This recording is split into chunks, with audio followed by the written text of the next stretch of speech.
नमस्कार मंडळी. काही दिवसापूर्वीच प्रसिद्ध मराठी अभिनेत्री पूजा बिरारी आणि आदेश बांदेकर आणि सुचित्रा बांदेकर यांचा लेक सोहम बांदेकर यांचा लग्न सोहळा मोठ्या थाटामाटात पार पडला. या दोघांच्याही लग्नाची गेले काही दिवस खूपच चर्चा रंगली. लग्न सोहळा त्यानंतर रिसेप्शन सोहळा सुद्धा खूपच गाजला.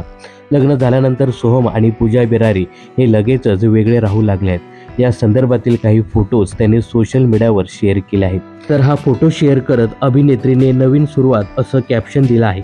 काही दिवसापूर्वीच पूजाची सासू म्हणजेच अभिनेत्री सुचित्रा बांदेकर यांनी एका इंटरव्ह्यूमध्ये सांगितलं होतं की लग्नानंतर सोहम आणि त्याच्या बायकोने वेगळं राहावं.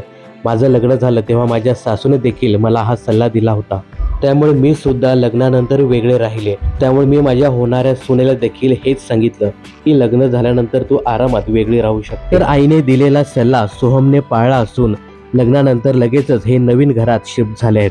तर सोहम आणि पूजा बिरारी या दोघांनाही पुढील आयुष्यासाठी मनपूर्वक शुभेच्छा. मनोरंजन क्षेत्रातील अशाच फिल्मी अपडेट जाणून घेण्यासाठी चॅनलला सबस्क्राईब करायला विसरू नका.